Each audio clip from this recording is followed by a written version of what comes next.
Saya senang bertemu Anda langsung di sini, dan saya pernah melihat Anda di TV. Saya mendengar suara Anda di dalam kaset audio. Betul. Saya ingin bicara langsung dengan Anda sekarang. Ya, Maafkan saya, bukannya saya ingin menyinggung Anda. Tapi saya tidak tahu tentang Anda. Bagaimana dengan perkenalan yang resmi? baiklah, nama saya Ahmad Didat. Ahmad Didat. Ahmad. Oh, baiklah. Saya dari Afrika Selatan Baiklah. dan saya memberi petunjuk kepada siapa saja yang datang ke masjid. Itu kegiatan saya di Afrika Selatan. Dan memandu turis yang datang ke masjid dan orang-orang Inggris yang datang ke sana, dan saya juga memandu mereka ke masjid, dan kita juga datang banyak turis di sana. Kita kedatangan lebih dari 12.000 orang setiap tahun. Jadi kita mengharapkan hubungan dengan mereka, di antara kami Yahudi dan Kristen, bahwa hampir semua orang Muslim yang lakukan ada di dalam kitab Injil kalian, ada di dalam kitab Injil Kristen. Saya tidak tahu apakah kalian memiliki teman Muslim.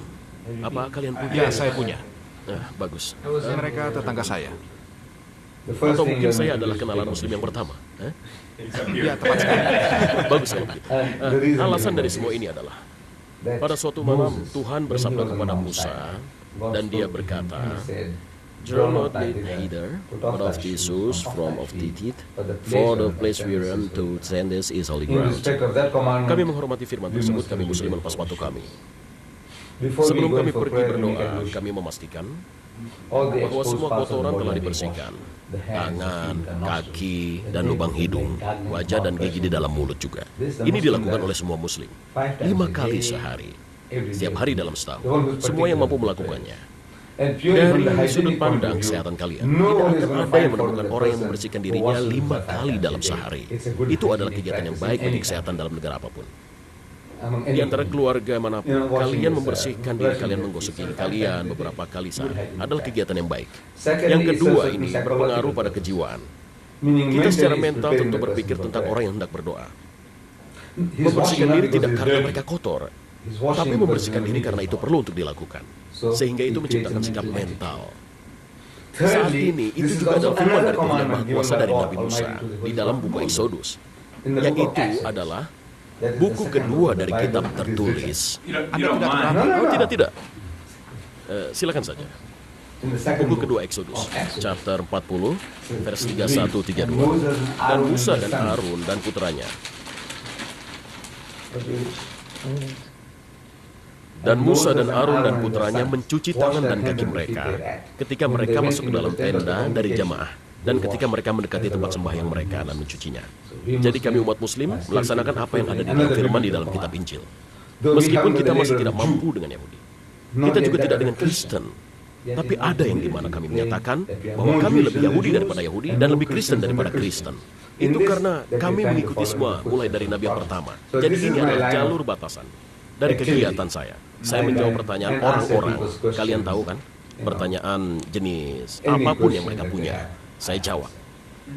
Ini adalah hobi saya di dalam melewatkan waktu selama beberapa hari. Jadi itu adalah Anda, Dedi. Ahmad Dedi. Ahmad Dedi. Didat. Baiklah. Didat. Panggillah saya dengan Didat. apa saja Didat. kalian suka. Ya, baiklah, saya sudah mengerti. Anda telah memberitahu kepada saya bahwa ini ada di dalam kitab, dan saya sudah lihat. Kalian boleh memanggil saya Paman. Silakan, tidak masalah bagi saya. Ya, silakan panggil saja Paman. Baiklah, saya mengerti. Oh, rupanya Anda ini adalah seorang pengarang ya? Pengarang dari... Ya, saya adalah penulis dari beberapa Iya. buku kecil.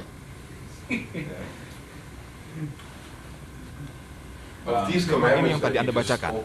Iya. Apakah firman-firman ini ada dalam Al-Quran atau ada di dalam hadis? Itu adalah sebuah pertanyaan yang bagus. Tapi kita menerima bahwa itu adalah apa yang diajarkan pada kami. Harus melepas sepatu di dalam Al-Quran ada, menghapus juga ada di dalam Al-Quran. Dan semua itu ada di dalam Al-Quran. Bahwa kita harus membersihkan diri kita sendiri. Dan juga ada di dalam kitab Injil. Anda telah mengutip dari kitab Injil itu? Oh, jadi saya merasa bahwa Anda juga telah cukup mengetahui tentang isi dari kitab Injil. Ya, benar. Anda tertulis di sini. Saya cukup tahu tentang isi dari kitab Injil.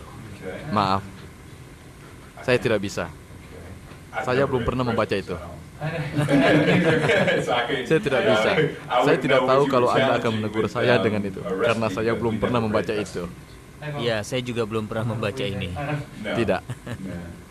Jika Tuhan menuliskan hal semacam ini, Itu adalah yang saya inginkan. Saya ingin rakyat Inggris dan Amerika untuk mengetahui. tidak ada. Ya, tapi kita tidak tahu. Kita tidak tahu Orang Inggris dan orang Amerika telah membela dia. Bila ingin memberikan ceramah, kita boleh melakukannya. Jika kita ingin bicara, mengeluarkan pendapat, kita bebas untuk berbicara, mengeluarkan pendapat. Tapi saya tidak berhak untuk memaki ibu-ibu kalian.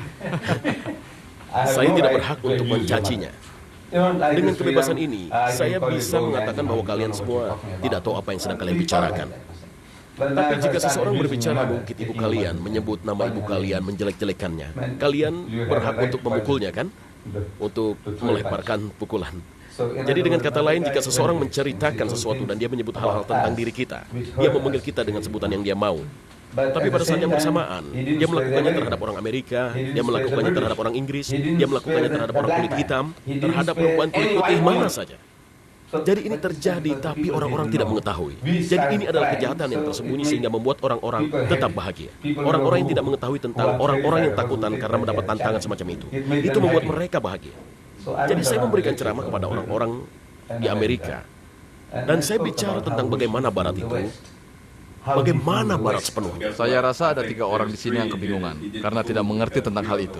Oh tidak. Ada beberapa yang mengatakan sekarang, kami akan tetap teguh dan kami tidak akan mengikuti dia. Sehingga kalian tidak mengetahui jika kalian benar. Dan kemudian kalian akan mengatakan, saya tidak peduli dengan apa yang dia katakan tentang ibu saya, tentang ibu kalian. Lalu kalian memiliki hak untuk mengatakan, lihat saya tidak peduli. Ini tentang ibu kalian. Ini bukan apa-apa, dan kalian jangan mengungkit ibu kalian. Kemudian saya berkata, saya tidak mengungkit ibu kalian. Ibu saya sudah meninggal dan beristirahat dengan tenang. Kemudian kalian mengatakan sesuatu. Kalian mengatakan, maafkan saya, ini hanyalah sebuah lelucon. Ya, meskipun begitu, saya ingin bertanya pada Anda. Apakah Anda setuju dengan apa tadi itu? Fatwa. Ya, dengan fatwa di Iran. Ya, fatwa. Dengan fatwa di Iran. Ya, mereka mengatakan sebenarnya itu berhubungan dengan kitab Injil. Fatwa itu sebenarnya ada di dalam kitab Injil kalian. Apa kalian tahu tentang hal tersebut? Apa maksud Anda tentang fatwa itu di dalam kitab Injil? Fatwa dari 3 hutan. 3 hutan ibadat Sulaiman. Oh, yang penghujatan ya? Ya, mereka menyebutnya. Ya, benar. Itu ada di dalam kitab Injil kalian. Apakah kalian tahu tentang itu? Apa kalian tahu tentang itu? Lalu mengapa? Ya, penghujatan dan pemfitnahan. Hutan dari penghujatan. Ya. Dalam kitab Injil kalian. Ya, tentu saja saya tahu. Ya, tentu saja. Bagus. Ayo, bicaralah dengan kita. Hanya dengan apa yang telah dikatakan di dalam kesepakatan. Ada di dalam kitab Injil. Injil kalian. Nabi Sulaiman? Itu adalah kenyataan. Kecuali jika kalian mengatakan kalian tidak mau menerimanya, kalian tidak menerima kitab Injil sebagai kata-kata Tuhan, maka itu berbeda. Tapi kalian menerimanya sebagai kata-kata Tuhan.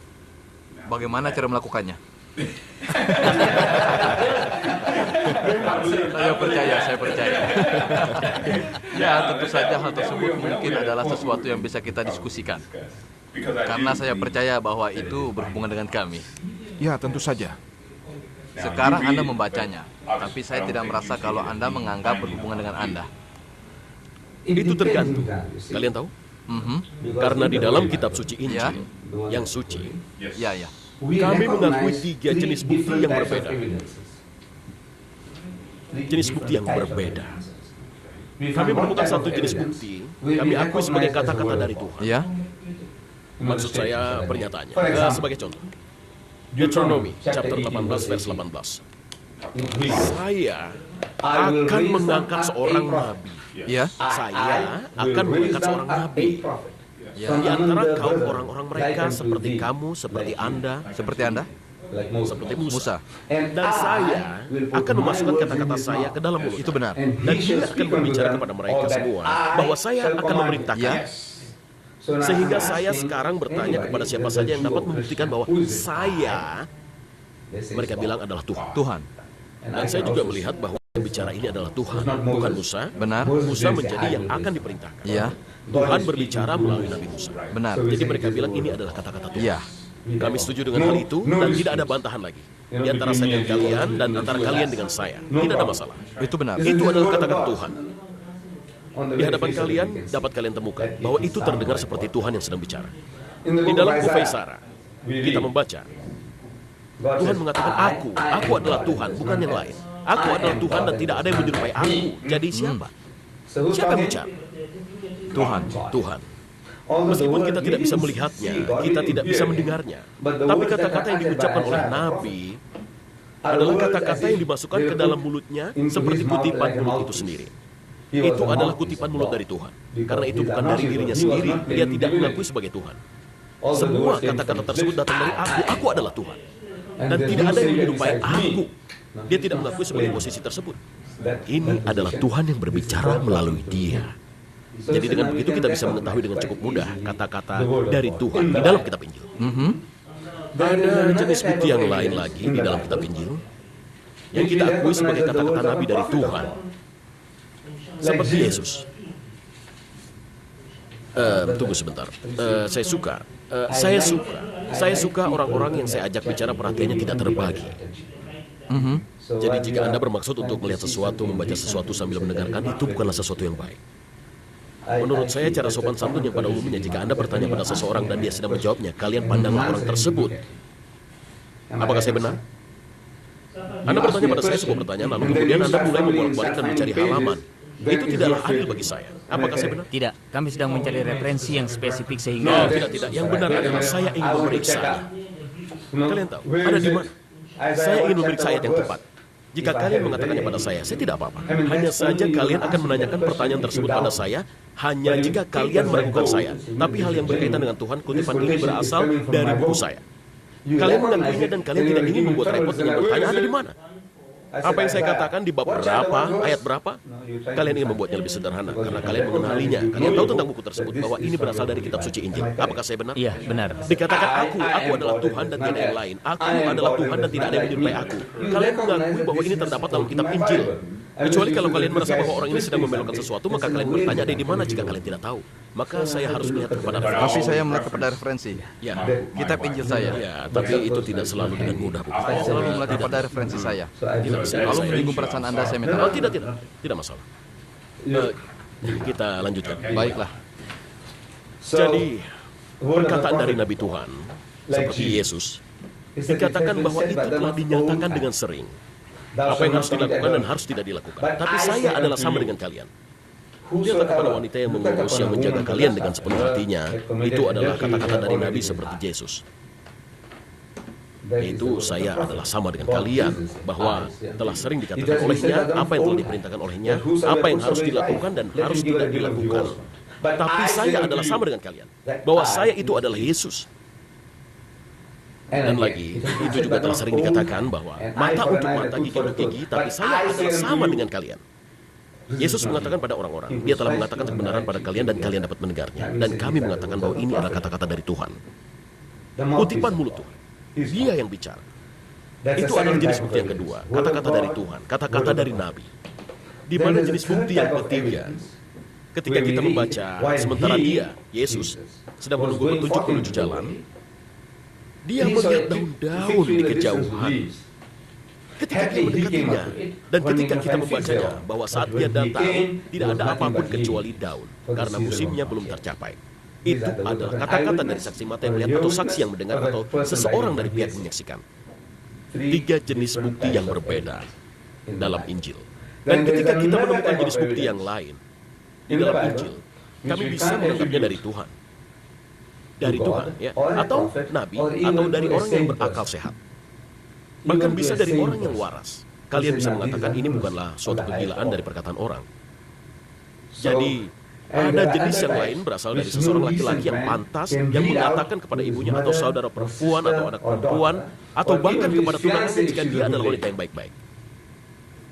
4 jenis dari bukti di dalam kitab Injil. Dan kami umat Islam juga memiliki sesuatu yang seperti itu. Kami memiliki kata-kata Tuhan, kata-kata Nabi, kami memiliki kata-kata dari para saksi, dan kami juga memiliki para pemikir yang memikirkan demi yang terbaik. Tapi mereka semua tidak berada di dalam satu buku. Mereka tidak berada dalam satu buku. Kata-kata dari Tuhan ada dalam Al-Quran, Kata-kata dari Nabi ada dalam tradisi disebut hadis. Kata-kata dari para orang hebat kami seperti Ibnu Taimiyah, Imam Ghazali, dan selanjutnya dan seterusnya, mereka adalah hal yang mengagumkan. Hal yang hebat pada masa Arab yang naik. Di Arab sebelum Islam. Mereka berbicara di sekeliling perapian perkemahan melewatkan waktu. Kalian tahu berbicara tentang banyak hal melewatkan waktu. Tapi itu ada dalam buku yang tersendiri. Kata-kata dari Tuhan tersendiri, kata-kata Nabi tersendiri, kata-kata para saksi tersendiri. Dan di sudut ada kata-kata orang-orang pemikir hebat kami yang juga tersendiri. Sementara pada kasus kalian, semuanya ada dalam satu buku. Itu adalah perbedaannya. Jadi sekarang kalian menunjukkan pada saya bahwa ini adalah kata-kata dari Tuhan. Saya bilang tidak, ini bukan. Tapi melihat ke dalam Injil ini, ada beberapa yang memang saya terima sebagai kata-kata dari Tuhan. Itu adalah firman yang pertama. Firman ketiga, firman ke-10. Tidak ada keraguan-raguan di dalam menerima sebagai kata-kata Tuhan. Akan tetapi bagaimana dengan ini? Saya tidak akui. Jadi itu adalah perbedaan di antara kita. Sebenarnya di antara kita dipisahkan terbagi oleh dua buku. Yang berwarna hitam dan putih. Kitab Injil dan Al-Quran. Sekarang di dalam Islam saya tidak tahu bagaimana tampaknya saya bagi kalian bahwa saya tahu kitab Injil kalian. Saya memiliki beberapa pengetahuan tentang kitab Injil kalian. Sementara kalian tidak memiliki pengetahuan tentang Al-Quran. Kalian tidak memiliki pengetahuan tentang Quran sama sekali. Dan kalian belum pernah membaca Al-Quran sama sekali. Belum pernah? Oh, saya belum pernah. Hah? Sama sekali? Tidak, saya belum pernah. Bagaimana dengan Anda? Saya pernah membaca tapi sedikit sekali. Dan Anda, Tuan? Saya pernah membaca hadis. Saya pernah baca beberapa. Jadi sekarang kalian lihat, ketika kita bicara tentang sesuatu yang sama sekali tidak kalian ketahui, itu bagaikan sebuah argumentasi yang memperburuk antara orang Inggris dan orang Jerman. Orang Inggris mengatakan bahwa Shakespeare adalah seorang seniman yang terbaik sepanjang masa. Dan orang Jerman mengatakan bahwa itu seharusnya Grevius Philolomois. Dan argumentasi tersebut, perdebatan itu terus berlanjut. Lalu seseorang datang dan mencoba mendamaikan. Kalian orang Jerman, apakah kalian membaca karya-karya Shakespeare? Mereka bilang tidak. Kalian orang Inggris, apakah kalian membaca karya Grevius? Mereka bilang tidak. Lalu apa sebenarnya yang sedang mereka bicarakan? Tapi kita bisa bilang bahwa ini adalah Grevius yang katakan, ini adalah Philolomois yang katakan, ini adalah Al-Quran yang katakan, inilah Injil katakan. Dan kita dapat memperluas ilmu pengetahuan kita tentang pembicaraan apa saja. Apa yang Al-Quran katakan tentang ini, apa yang Injil katakan tentang itu. Tentang Yesus sebagai contohnya. Yesus Kristus. Dia dilukiskan di dalam Al-Quran sebagai salah satu utusan Tuhan yang terhebat. Saya percaya tentang hal tersebut. Kami percaya pada kelahirannya yang ajaib sesuai dengan Al-Quran. Banyak orang Kristen di zaman modern termasuk uskup dari gereja Anglican di Unigdon Episcopus di Amerika. Episcopus. Sungguh-sungguh percaya pada apa yang kita baca. Kami percaya bahwa Yesus dapat menghidupkan kembali orang yang sudah meninggal dengan seizin Tuhan dan tidak dapat menghidupkan kembali tanpa seizin Tuhan. Kita pergi bersama. Kita bersama-sama. Dan hanya ada perbedaan yang kecil di antara kita, yaitu adalah ketuhanan dari Kristus.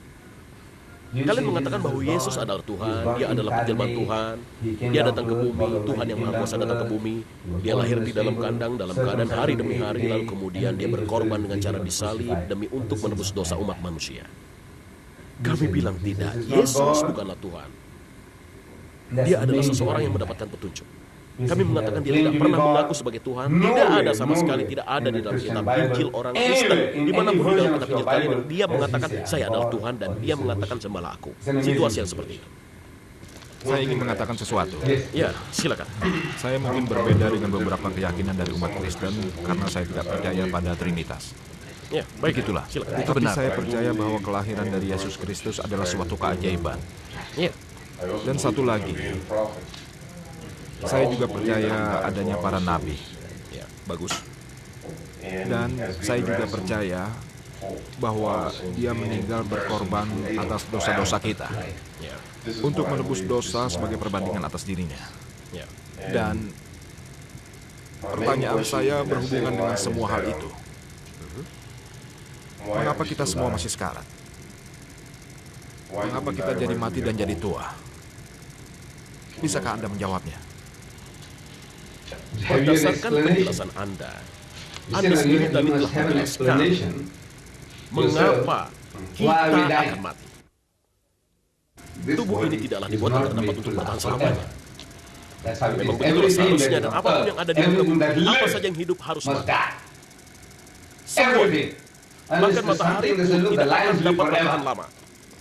Atau akan terus bersinar selamanya. Itu mungkin hal yang lain. Bahwa semua yang bernapas pasti akan mati. Itu adalah hukum alam. Hukum alam. Tubuh ini tidak dapat bertahan untuk selamanya. Apakah tubuh dimaksudkan untuk dapat bertahan selamanya? Tidak. Tapi jika iya, maka itu akan dapat bertahan untuk selamanya. Baiklah, itu adalah sebabnya mengapa saya bertanya pada Anda. Bukankah itu adalah penyebab mengapa kita akan mati karena dosa yang pertama? Jadi sekarang semua yang diciptakan oleh Tuhan, mengapa hewan mati? Dosa apa? Mengapa hewan mati? Dosa apa yang telah mereka lakukan? Tidak ada. Jadi mengapa mereka harus mati? Jika kalian harus mati karena dosa kalian, apakah semua yang lain juga harus mati karena kejahatan, karena dosa mereka? Untuk kejahatan dan dosa seperti apa hewan harus mati? Karena dosa Adam kah? Apakah itu masuk akal bagi Anda? Karena dosa dari Adam, semua makhluk ciptaan Tuhan harus mati. Semua pohon dan lalat mati. Karena apa yang telah dilakukan oleh Adam, apakah itu masuk akal? Tidak. Jadi badan ini tubuh dari badan manusia yang telah lahir dibatasi untuk berakhir. Al-Quran mengatakan, dikatakan bahwa setiap ruh akan menghadapi kematian. Setiap ruh akan merasakan kematian. Itu berarti bahwa setiap orang ditakdirkan untuk mati. Dan saya yakin kalian juga akan menemukan hal itu dalam Injil. Jadi itu berarti bahwa semua yang akan mati adalah bentuk fisik kita. Lalu bagaimana dengan jiwa atau alam kita? Benar, benar. Jadi terhadap jiwa, Tuhan memberitahukan pada kalian, jika kalian tidak mematuhi perintah Tuhan, maka kalian akan dihukum. Itu adalah kematian rohani. Kalian tidak mematuhi perintah Tuhan, ruh kalian telah mati. Secara fisik kalian masih hidup. Tapi ruh yang berada di dalamnya akan mati. Ruh yang berada di dalamnya akan mati. Anak tidak akan menjadi ketidakadilan dari ayahnya. Begitu juga ayah tidak akan menjadi ketidakadilan bagi anaknya. Dosa dari Adam. Kalian sebagai keturunannya tidak bertanggung jawab terhadap dosa dari Adam. Anak tidak akan menjadi ketidakadilan dari ayahnya. Begitu juga ayah tidak akan menjadi ketidakadilan dari anaknya. Tuhan yang Maha Kuasa tidak akan menanyakan Adam tentang keturunannya. 25 juta Solomite di Amerika. Gay, sekalian menyebutnya gay kan? Solomite, ya. 25 juta Solomite. Lihat apa yang telah kamu hasilkan.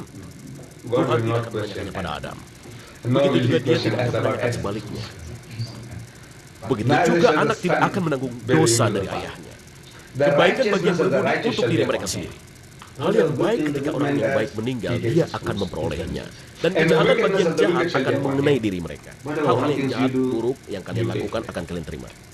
Jalan menuju keselamatan ada di dalam sana, di dalam buku Az-Zaki. Tetapi jika kebenaran mengalihkan pandangannya dari dosa yang dapat dilakukan, karena mereka tahu itu adalah salah, tentu saja mereka akan tetap hidup. Mereka tidak akan mati. Dia tidak akan mati. Tidak akan mati. Apa kita harus mati? Tidak. Yang mereka maksudkan adalah kematian secara spiritual. Kita semua akan mati, kita semua akan binasa, tapi secara spiritual dia akan selamat, dia akan tetap hidup secara spiritual bersama dengan Tuhan. Jadi sekarang pikiran ini tentang Kristus mati demi dosa kalian pada awalnya. Anda mengatakan bahwa Anda tidak percaya Trinitas, bukan? Tidak. Benar. Dengan kata lain, Yesus bukanlah Tuhan. Itu benar. Tepat sekali. Sekarang sebagai seorang laki-laki, jika dia meninggal, satu orang manusia meninggal tidak bisa menanggung dosa seluruh dunia. Kalian tahu Trinitas lebih masuk akal karena dikatakan Yesus mati sebagai Tuhan. Karena hanya Tuhan yang dapat membayar harga miliaran jiwa. Trinitas? Dikatakan itu lebih masuk akal. Bukan berarti itu perlu adalah benar, tapi itu lebih masuk akal. Anda tidak masuk akal dengan mengatakan satu orang laki-laki menanggung dosa dari seluruh umat manusia. Satu orang menanggung dosa yang lain itu bisa. Kalian tahu, bila ada seseorang yang siap untuk digantung bagi kalian, dan seandainya ada hukum yang memperbolehkannya, itu bisa saja terjadi. Tapi kalian tidak bisa membayar dengan menangkap satu orang Jerman demi 6 juta orang Yahudi yang dibakar. Bisakah? Atau adakah orang yang mampu membayar atau menanggung 6 juta orang Yahudi itu? Tidak bisa. Jadi, seorang manusia tidak bisa menanggung dosa dari seluruh dunia. Dan kata lain, dia bukanlah Tuhan. Kami Muslim mengatakan dia bukan Tuhan. Orang ini bilang dia adalah Tuhan. Karena kami bilang bukan, dia bukanlah Tuhan. Tunjukkan pada kami di dalam kitab suci Anda yang menyatakan bahwa dia Tuhan. Pemikiran ini tentang Trinitas. Saya rasa ada dalam kitab suci kalian. Surat John, bab 5 ayat 7. Dalam Injil. Bagaimana dengan Injil? Maaf, apa tadi? Dengan Injil. Tidak. Pernyataan yang jelas dari Trinitas. Kebetulan ada di surat John yang pertama, bab 5, ayat 7, di mana dikatakan bahwa ada 3 yang menunjang catatan surga, yaitu Bapa, kata-kata, dan Roh Kudus, dan ketiganya adalah satu. Itu adalah pernyataan yang jelas. Yang lainnya saling mengkait-kaitkan, mencoba untuk memberikan kesaksian, dikatakan bahwa pada awalnya Tuhan menciptakan langit dan bumi. Lalu kemudian kita dan kita mulai berdebat dengan tata bahasa kita bahwa Hebrew atau Yahudi bahasa Ibrani, tapi pernyataan yang jelas tentang Trinitas kebetulan berada, saya pikir ada di dalam kitab kalian sendiri. Iya, ada. Di dalam kitab Anda juga ada? Ya, Di dalam kitab Anda? saya pikir tidak ada. Kitab apa yang Anda bawa? Saya membawa kitab Yehowa. Benar. Itu tidak ada di sana. Tidak ada. Tapi ada di dalam yang kalian berdua bawa kan? Ya, Tapi sekarang saya pikir itu adalah King James. Ya, itu adalah versi King James. ya. Sekarang kita ada di sini yang diterbitkan di Amerika. Edisi yang diperbaiki dari kitab Injil. Direvisi oleh siapa? Oleh orang Muslim atau orang Yahudi? Oleh orang Kristen sendiri, benar, tepat sekali. Siapa yang merevisinya? Orang dari masyarakat umum? Tidak. Dinyatakan di sini bahwa telah direvisi oleh 32 sarjana yang paling terkemuka, didukung oleh 50 golongan agama yang saling bekerja sama. Mereka memproduksi buku ini. 32 sarjana yang paling terkemuka, didukung oleh 50 golongan agama yang saling bekerja sama. Mereka memproduksi kitab ini. Benar. Itu yang ada di sini. Dan mereka membuat ayat ini sebagai penyisipan, sebagai suatu kesalahan, dibuang, sebagai pemalsuan. Tapi kami tidak melakukannya. Al-Quran mengatakan, 1400 tahun yang lalu, isi walang dulu salasa. Jangan katakan Trinitas. Entah kubuain lagu untuk kebaikannya, lebih baik bagimu. Inna Allah wal hamu amwah. Karena Allah adalah satu Tuhan, dia bukanlah 3 Tuhan. 1400 tahun yang lalu. Muhammad diperintahkan untuk memberitahukan kepada seluruh dunia Trinitas adalah sebuah kepalsuan. Tapi kan, jangan bicara tentang hal tersebut. Tapi sekarang dunia Kristen telah membuangnya sebagai buatan. Ayat tersebut fondasi dari Trinitas. Sehingga sekarang kalian harus memberitahu mengapa mereka melakukan hal seperti ini. Orang-orang kalian sendiri. Dan mereka menghasilkan 50 juta dolar keuntungan dari ini sebelum keluar yang kedua. Dan ini terbitan tahun 1952, 1971. Pada waktu itu, mereka telah membuat beberapa perubahan yang tertentu lagi. Tapi adalah yang menarik untuk diketahui apa yang buku ini, buku yang telah direvisi oleh 32 sarjana yang paling terkemuka, didukung oleh 50 golongan agama yang saling bekerja sama. Apa yang mereka katakan tentang versi dari King James? Kalian seharusnya memberikan saya kesempatan membaca apa yang mereka katakan. Kesaksian, ya, penyaksian, benar.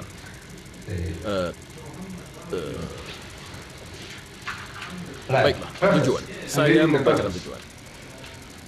Dikatakan bahwa versi dari King James telah dengan alasan yang bagus dikatakan sebagai karya besar yang paling mulia dari prosa Inggris. Karya besar yang paling mulia dari prosa Inggris. Para peninjau kembalinya pada tahun 1881 memperlihatkan kebanggaannya atas kesederhanaannya, martabatnya, kekuatannya, peralihan ekspresi bahagianya, irama musiknya, dan ketepatan dari irama. Apakah kalian dapat menambahkan sesuatu pada kedalaman? Jika seseorang mengatakan hal tersebut tentang Al-Quran, saya mengatakan manusia harus memberikan penghargaan. Penghargaan yang paling tinggi terhadap sebuah buku, dan mereka melakukan. Tapi saya memberitahukan kepada orang Kristen. Sehingga untuk bersikap terhadap goncang, ini adalah benar. Dikatakan pertama-tama di dalam sebagai penghargaan ini adalah seperti benar, di dalam kekaguman, ia musiknya, ritmenya, itu telah memasuki yang belum pernah dilakukan oleh buku yang lain, di dalam pembuatan karakter pribadi dan kelembagaan umum dari orang-orang yang berbicara Inggris. Kita berhutang padanya hutang yang tidak dapat terhitung kepada buku itu. Bagi kalian dunia barat, seperti Amerika, kalian berhutang kepada buku itu, tidak dapat terhitung, kalian tidak dapat menghitungnya. Sekarang untuk goncangannya. Namun begitu versi King James memiliki kekurangan yang parah. Namun begitu, versi King James memiliki kekurangan yang parah. Dan karena kekurangan ini terdapat sangat banyak dan sangat serius, sehingga diperlukan perbaikan. Terdapat sangat banyak dan sangat serius sehingga diperlukan perbaikan, lalu mereka memperbaikinya. Mereka memperbaikinya. Mereka mengatakan dari dalam buku ini, penerimaan dari Yesus. Dari 4 ajaran. Dari 4 ajaran hanya terdapat di 2 tempat saja penerimaan tersebut disebutkan.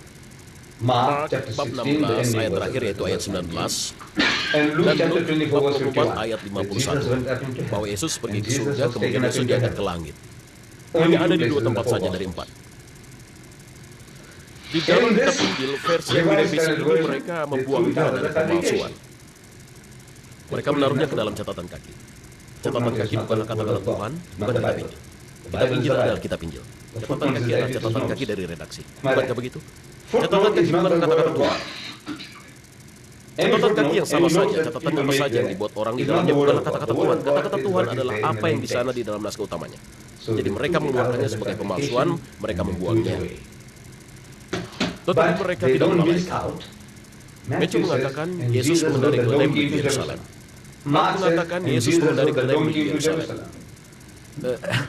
Luke mengatakan Yesus mengendari keledai menuju Yerusalem. John mengatakan Yesus mengendari keledai menuju Yerusalem.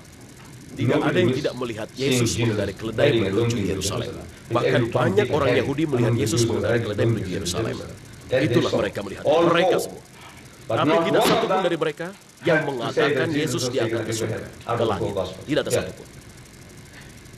Dan ini merupakan edisi yang terbaru. Karena buku Anda, yaitu versi King James, berasal dari manuskrip tua yang berasal dari 300-600 tahun setelah Yesus. Sekitar 300-600 tahun setelah Yesus. Itu versi King James. Sekarang ini berasal dari manuskrip yang lebih tua. Yang mana 200-300 tahun. Ya, 200-300 tahun setelah Yesus. Buku yang usianya lebih dekat ke Yesus akan menghasilkan buku yang lebih otentik daripada yang lebih jauh tahunnya dari Yesus. Pada edisi yang lebih baru banyak dari edisi lama yang telah dibuang, dihapus, dikeluarkan dan dibuat-buat. Sekali lagi, pada edisi yang lebih baru banyak dari edisi lama yang dibuang, dihapus dan dikeluarkan. Yesus diangkat ke surga. Dan hal ini tidak ada di Bible, maka mereka protes. Ya, karena tidak adanya pernyataan Yesus diangkat ke langit, maka mereka protes dan mereka tidak akan membelinya. Anda tidak akan membelinya karena ini tidak bagus. Maka pada tahun 1971, Bible yang sama, perusahaan yang sama, buku terbitan 1952 dibuang sebagai barang palsu. Pada Bible 1971, mereka menaruh perkataan itu kembali. Ya, 1971, seperti Anda lihat, Bible yang sama, perusahaan yang sama, buku terbitan 1952 dibuang sebagai barang palsu. 1971 mereka menaruh perkataan itu kembali. Dan mereka memberikan penjelasan mengapa mereka melakukan hal ini. Dan saya bertanya-tanya, apakah ada yang tahu tujuannya? Tidak ada, tidak ada. Hanya pendeta-pendeta yang ada menyusun saja, yang tahu dan mereka tidak memiliki kewajiban untuk memberitahukannya. Sama sekali tidak. Tujuannya adalah individual dengan 2 dominasi gereja dari 50. 2 dominasi gereja dari 50. Mereka membuat rekomendasi bahwa ini untuk yang terbaik, maka mereka menaruhnya kembali. Ya, setelah dibuang, lalu menaruhnya kembali. Jadi Anda tidak mendengar pada Tuhan bahwa Tuhan minta dibuang atau tidak dibuang. Jika Tuhan meminta untuk membuang atau mengembalikannya lagi, saya dapat mengerti. Tapi Anda melakukannya berdasarkan individual, berdasarkan kepentingan Anda sendiri. Ahli kitab, apa yang mereka suruh? Anda lakukan, apakah ini cara membuat perkataan Tuhan? Membuat perkataan Tuhan? Tidak. Jadi dengan kata lain, ini adalah perbuatan dari manusia yang menakutkan sebanyak dari 2000 tahun yang lalu. Dan bahkan sekarang, hari ini, versi King James ini dari kalian, mungkin kelima kalinya dari perubahan yang besar. Ini yang sedang kalian pegang sekarang. itu telah melewati hingga 5 kali perubahan yang besar sekali. Ini adalah yang saya punya, yang diberikan oleh seorang penyebar agama Kristen. Dia memberikan kepada saya. Bukunya cukup bagus. Saya senang. Dan buku yang besar dengan cetakan tulisan yang bagus, dan ketika saya baca kata pengantarnya dikatakan bahwa buku ini adalah yang kelima kalinya telah merevisi besar-besaran, bukan perubahan minor. Lalu kalian menyebutnya dengan panggilan versi King James. Itu adalah revisi besar-besaran yang kelima, tapi kalian menyebutnya dengan panggilan versi King James. Dan kalian sama sekali tidak punya hak untuk merubah wasiat orang lain. Misalnya kalian mengambil wasiat dari ayah kalian. Lalu kalian menambahkan satu kata saja atau menghapus saja satu kata saja, itu tidak asli lagi. Dan itu disebut adalah buatan. Revisi besar-besaran yang kelima, dan kalian tetap saja memanggilnya versi King James. Ada kenyataan kecil bahwa buku ini tetap dilanjutkan menit demi menit. Menit demi menit, dan itu terus saja berlanjut sampai sekarang. Sekarang faktanya adalah bahwa buku itu bukanlah merupakan perkataan dari Tuhan, sebagaimana kalian memilikinya sebagai pegangan. Tapi perkataan dari Tuhan ada di dalamnya. Perkataan dari Nabi ada di situ, perkataan dari penyusunnya ada di dalam situ, dan banyak hal lain yang mengatakan tidak ada seorang pun yang dapat membacakannya kepada ibunya, atau saudara perempuannya, atau anak perempuannya, atau bahkan kepada tunangannya jika mereka adalah wanita yang baik. Buku yang Anda pegang itu kalian tidak dapat membacakannya kepada ibu kalian, kepada saudara perempuan kalian, kepada anak perempuan kalian. Dari yang satu kepada yang lainnya. Apakah Anda percaya kepada saya? Saya pikir saya tidak bisa membaca buku ini kepada siapa saja. Mengapa? Bagaimana cara Anda membacanya? Bukalah, coba buka hal Kejadian Genesis bab 19 ayat 30. Ya, coba baca. Coba buka. Ayo, kalian coba. Bab 19 kan? Ayat 30. Iya, ayat 30. Ayat 30. Ya, benar. Dan pergilah Lot dari Zoar, ia menetap bersama-sama dengan kedua anak perempuannya di pegunungan. Karenanya dia berani tinggal di Zoar, maka dia tinggallah dia di dalam sebuah gua beserta kedua anak perempuannya. Ya, benar, lanjutkan. Anak yang pertama lahir, kakaknya, berkata kepada yang lebih muda, adiknya, ayah, kita telah tua, dan tidak ada laki-laki di bumi atau di negeri ini yang menghampiri kita. Pada malam itu, mereka memberi ayah mereka minum anggur. Lalu, masuklah yang lebih tua untuk tidur dengan ayahnya. Dan ayah itu tidak mengetahui. Merasa ketika anak itu tidur, dan ketika ia bangun, lalu kemudian, keesokan harinya, berkatalah anak yang pertama lahir kepada yang lebih muda, lihatlah, tadi malam aku telah tidur dengan ayah. Marilah kita malam ini juga beri dia minum anggur. Lalu masuklah engkau untuk tidur dengan dia, supaya kita bisa menyambung keturunan dari ayah kita. Demikian juga pada malam itu mereka memberi ayah mereka minum anggur. Lalu bangunlah yang lebih muda untuk tidur dengan ayahnya. Dan ayahnya itu tidak mengetahui ketika anak itu tidur dan ketika ia bangun. Lalu mengandunglah kedua anak Lot itu dari ayah mereka. Benar. Silakan. Anak pertama melahirkan seorang putra laki-laki. Sudah cukup. Dan memberinya nama Moab, sama dengan ayahnya dari Moabit, hingga hari ini. Dan yang lebih muda, dia juga melahirkan anak laki-laki, dan diberi nama Ben-Ami, sama dengan ayah dari anak-anak Amon, hingga saat ini. Ya, indah. Baca ini. Sekarang bayangkan saudara perempuanmu, dia membacanya itu. Marilah, kita mengambil benih dari ayah kita. Dia lalu bertanya, benih apa? Bayangkan, anak kecil bertanya benih apa, lalu kemudian dia akan mendatangimu dan bertanya kepadamu, bertanya kepada ayahnya, ayah, benih apa yang dibicarakan oleh anak-anak perempuan di dalam sini? Saya tidak tahu. Lalu dia juga akan bertanya kepada anak-anak yang lebih tua di sekolah, beritahu aku, apa yang dimaksud dengan mengambil benih dari ayah kita? Benih apa? Maka anak perempuan yang lebih tua, mereka menjelaskan seperti itu, lalu mereka melakukan hal yang seperti itu. Mereka mengatakan, karena itu adalah sesuatu yang sangat menyenangkan. Kalian tahu itu, bahwa ejakulasi itu adalah sesuatu kegembiraan yang luar biasa. Dan mereka bilang, ya, Sehingga sekarang dengan begitu Anda telah melatihnya untuk menjadi tidak bermoral. Anak kalian, saudara perempuan kalian atau anak perempuan kalian, dia sekarang sedang dilatih. Sekarang saya bertanya tentang cerita ini. Apa moral dari cerita ini? Apa moral yang ada dari belakang cerita ini? Pelajaran apa yang saudara perempuan kalian pelajari atau anak perempuan kalian pelajari dari cerita itu? Bahwa ini adalah Bahwa mereka kawin dengan ayah mereka. tapi ini yang terjadi. Ini benar-benar terjadi. Tidak. Bahwa memang ada dosa yang terjadi di dunia ini. Ya. Dan orang-orang berbuat dosa. Tidak. Dari cerita tersebut, kalian tahu di Afrika Selatan, banyak buku tentang pornografi di luar sana. Yang dapat saya beli dari Bandar Udara Kennedy. Dan dari sana jika saya membawanya ke Afrika Selatan, dan ketika mereka menangkap saya dengan membacanya, saya akan menyesalinya selama 2 tahun. Tapi ini tentang kehidupan. Ini kehidupan nyata. Ini apa yang terjadi setiap saat. Mereka bilang, Anda tidak akan bisa membawa hal tersebut ke dalam negeri ini karena Anda akan mencemari pikiran orang-orang. Buku pornografi oleh Jimmy Swaggart. Mereka memberitahukan kepada kalian bahaya dari hal itu. Perbuatan makhluk hidup.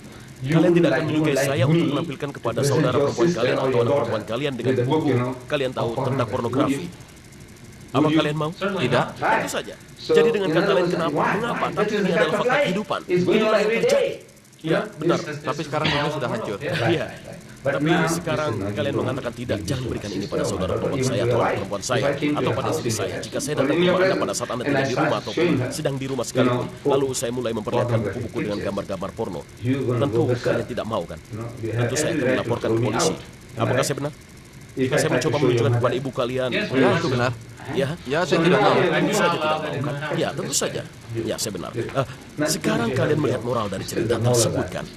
Tapi di dalam buku Tuhan dijelaskan bahwa malam demi malam anak-anak perempuan mereka menggoda ayah mereka.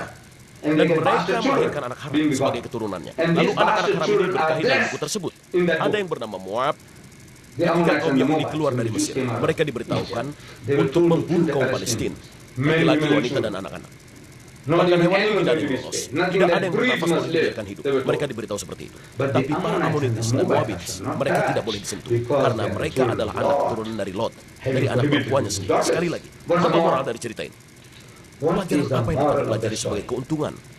Dr. Vernon John Starnes dari Amerika yang ternama. Dia melakukan eksperimen kepada sekelompok anak sekolah dengan cerita tersebut dan dia mengatakan bahwa cerita tersebut memberikan pengaruh kecil tetapi dengan perubahan yang permanen tetap perubahan dari karakter, sifat bahkan di dalam situasi yang sangat terbatas sekalipun apapun yang kalian ceritakan kepada anak-anak dengan usia yang sama tetapi dengan cerita yang berbeda. Cerita-cerita ini memiliki pengaruh yang permanen terhadap karakter, sifat orang. Mereka memiliki pengaruhnya kan? Kalian membaca ini di negara saya dan aturan yang melarang untuk membawanya. Dan di dalam kitab Injil ada yang mirip dengan hal tersebut tapi tidak ada yang salah dengan hal tersebut. Karena Tuhan tidak menghukum Lot. Dia tidak memberikan AIDS atau syphilis atau gonorrhea. Tidak ada yang terjadi ataupun yang akan terjadi. Tidak ada apa-apa. Jadi itu berarti bahwa itu dapat diterima. Lalu kita lanjutkan Genesis, tetap pada Genesis, yaitu bab 35 ayat 22. Saya tidak yakin kalau saya setuju dengan kesimpulan Anda. Tidak. Ya, tapi saya hanya merasa seperti itu. Ya, Terus bab 35 ayat 22. coba lihat. Bab 35 ayat 22. Bab 35 ayat 22. Itu berbicara tentang Reuben, utusan dari Jacob. Dia pergi dan tidur bersama dengan istri ayahnya, berarti dia melakukan hubungan seks dengannya. Saya tidak setuju dengan kesimpulan Anda. Benar. Karena saudara perempuan kalian tidak akan mengerti maksud dengan tidur bersama itu. Bisa diartikan hanya tidur berdua di satu tempat tidur yang sama saja. Ya kan? Karena dia harus sudah cukup tua untuk mengetahui hal tersebut. Bahwa dia telah berhubungan seks dengannya dan Israel mengetahui. Dan hal ini tidak memberikan reaksi apa-apa. Kalian tahu? Tidak ada reaksi. Stop. Tidak ada konteks. Dan Jacob memiliki banyak sekali putra. Yang ini, yang itu, dan yang itu. Semua anak laki-laki yang terdaftar. Tapi pada ayat 22 dimulai dengan bahwa Israel mengetahui ketika Jacob bekerja di daratan wilayah tersebut. Dan Reuben, anak tertuanya, datang masuk lalu tidur bersama dengan Bilhah atau budik selir ayahnya. Lalu Israel mendengarnya, selesai, dan tutup buku. Ya kan? Apa moral?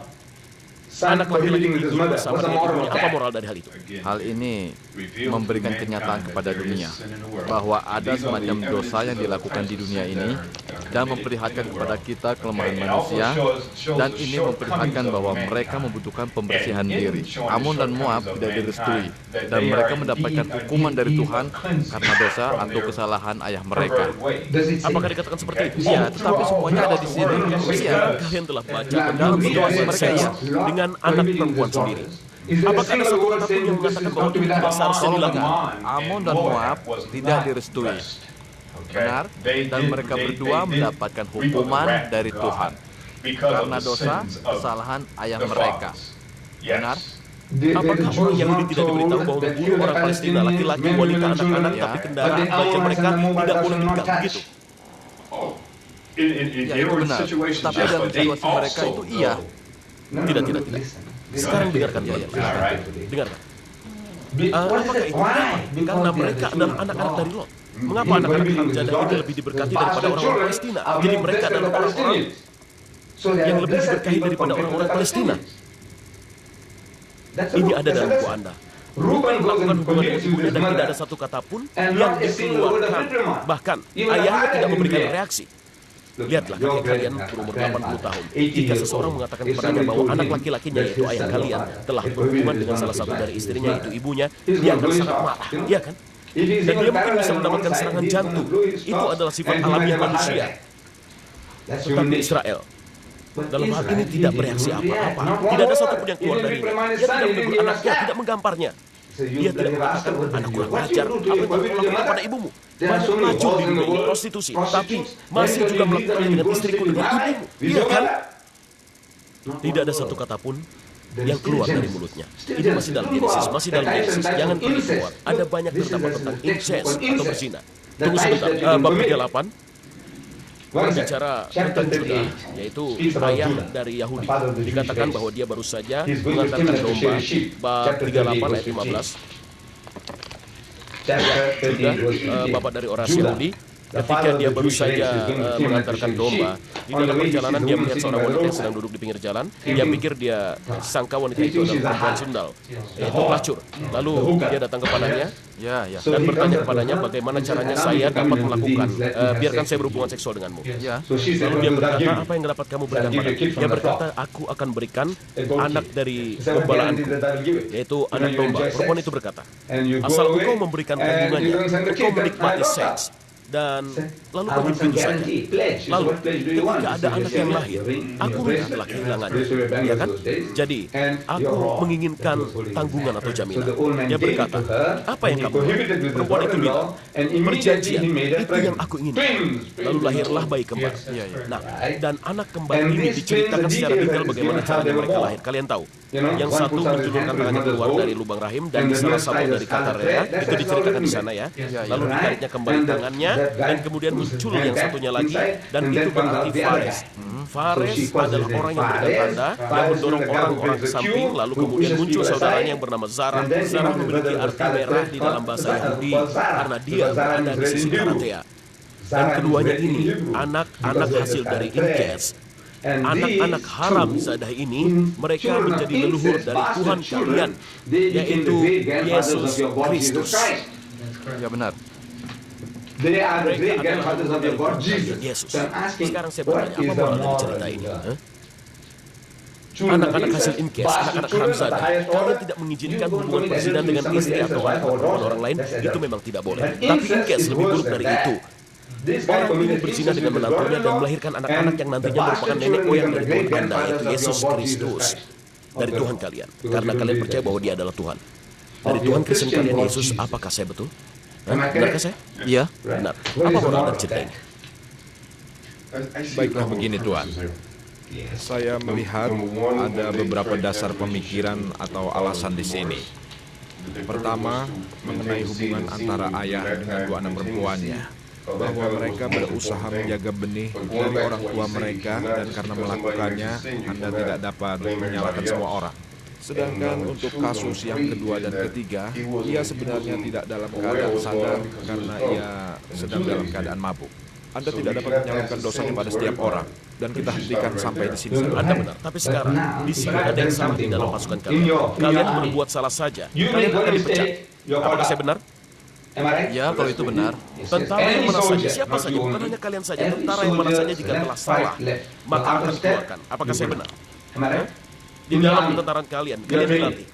Apapun juga yang kalian lakukan, bila melewati garis batas, kalian akan segera dikeluarkan. Mereka tidak menunggu selama 6 bulan. Kalian tahu, saya telah mengecewakan Anda, ada waktu kalian telah salah langkah, ada juga waktu mata kalian pernah menatap, kanan atau ke kiri. Kita tidak melihat hal yang seperti itu terjadi. Di dalam situasi seperti apapun juga kalian melakukan sesuatu yang salah, kalian segera memperoleh hukumannya. Bukankah benar begitu? Apa yang kalian lakukan? Ini tidak benar. Naikkan kaos kaki kalian. Itu tidak benar. Segera, apapun juga kesalahan itu, kalian akan memperbaikinya. Di sini ada seseorang pria yang akan mendapatkan anak-anak haram di dalam hidupnya. Mereka telah hamil, mereka sedang mengandung bayinya, dan tentunya mereka telah dapat melihatnya, tapi tidak ada satupun kata, tidak ada satupun penyalahan. Apakah saya benar? Tidak ada satu kata pun penyalahan dalam Bible itu. Tuhan tidak menghukumnya. Apakah dia menghukum Lot? Apa dia menghukum Lot? Tidak. Tidak. Apakah anak akan dihukum? Tidak. Tidak. Tapi biarkan saya bertanya pada Anda. Oke, silakan. Baiklah. Begini, baiklah. Sekarang kita sedang mencoba apa yang salah dari ini dan dari perkataan Tuhan. Anda mengatakan Dari yang paling tertinggi. tidak apa-apa. Dari pendapat Anda mengatakan bahwa orang siapa saja yang akan membaca ini akan membuat pikiran tercemar atau menjadi rusak. Oke, sekarang pertanyaan saya pada Anda. Aku harap Anda jujur. Kata-kata seperti itu, cerita-cerita seperti itu tidak terdapat di dalam Al-Quran. Benar sekali, tidak. Jadi oleh karena itu, setiap orang yang membaca Al-Quran, mereka tidak akan menjadi rusak atau tercemar. Tidak seperti itu. Tidak. Saya membicarakan tentang Al-Quran. Maksud dari pertanyaan saya adalah, Anda mengatakan hal tersebut kepada kami karena kalian terus mempelajari dari Al-Quran dan kalian sebutkan di dalam Al-Quran bahwa tidak pria, tidak ada wanita yang melakukan hal-hal mesum seperti ini. Oh, tidak. Di dalam Islam, Tidak seperti itu. Saya tidak mengatakan. jadi kembali ke pertanyaan saya, bagaimana mereka bisa menjadi rusak atau tercemar? Ya, benar-benar. Mereka menjadi rusak atau tercemar oleh karena kehendak hati atau perbuatan mereka sendiri. Ya, Jadi semua itu telah ditampilkan di dalam kata-kata dari Tuhan bahwa itu adalah kehendak dari hati manusia sendiri untuk berbuat dosa. tidak. Tunggu. Anda perhatikan ketika kalian melakukan kesalahan. Ketika kalian melakukan kesalahan di dalam ketentaraan kalian, di dalam latihan kalian, dan komandan kalian tidak membetulkan kalian, dia tidak mengoreksi kalian. Dengan kata lain sekarang, hal itu tidak akan menjadi contoh bagi yang lainnya. Tidak ada yang tidak dapat kalian lakukan, bagaimanapun juga, selama kalian akan mencapai tujuan. Jadi, komandan kalian, sersan kalian, ataupun yang mana, dengan segera, dia akan menarik kalian keluar dan di bawah kendalinya. Tapi saya tidak setuju dengan Anda ketika Anda mengatakan mereka tidak mendapatkan teguran. Anda juga masih dapat melihat semua hal-hal mesum tersebut masih terjadi hingga tahun 1993. Ya, benar-benar. Dan amarah dari Tuhan masih terjadi kepada seluruh umat manusia karena kehendak hati mereka terhadap dosa-dosa mereka. Benar kan? Dan sekarang kita adalah keturunan setelah beberapa banyak generasi dan kita masih makhluk yang kotor dan penuh dosa. Benar. Ya. Tetapi berterima kasih kepada Yesus Kristus yang memang pada saat itu telah disalib untuk menebus dosa-dosa kita ini. Nah, dengan begitu, kalau bukan karena Yesus Kristus, Tuhan dapat saja menghapus semua umat manusia yang berada di bumi ini. Tapi Yesus telah mencegahnya demi seluruh umat manusia. Nah, pertanyaan saya pada Anda adalah, Yesus, Anda telah menyampaikan kepada saya bahwa dalam Islam, mereka dapat cenderung untuk berbuat dosa. Ya, benar. Ya. Beban dari dosa adalah kematian. Ya. Benar? Apakah juga seperti itu bagi seorang Muslim? Karena saya dapat mengatakan kepada Anda bahwa tidak ada yang di dunia ini yang tidak pernah berbuat dosa. Benar. Serta beban dari dosa ini adalah kematian. Benar? Jadi, akankah kita seperti itu? Sekarang, adakah yang merupakan pengampunan dari Tuhan? Apakah dia mampu mengampuni? Ya, dia telah mengampuni. Ya, dia telah memberi ampun. Apakah dia memberi ampun? Ya, itu benar. Itu benar. Sekarang kita bicara pelan-pelan ya. Baik. Sekarang,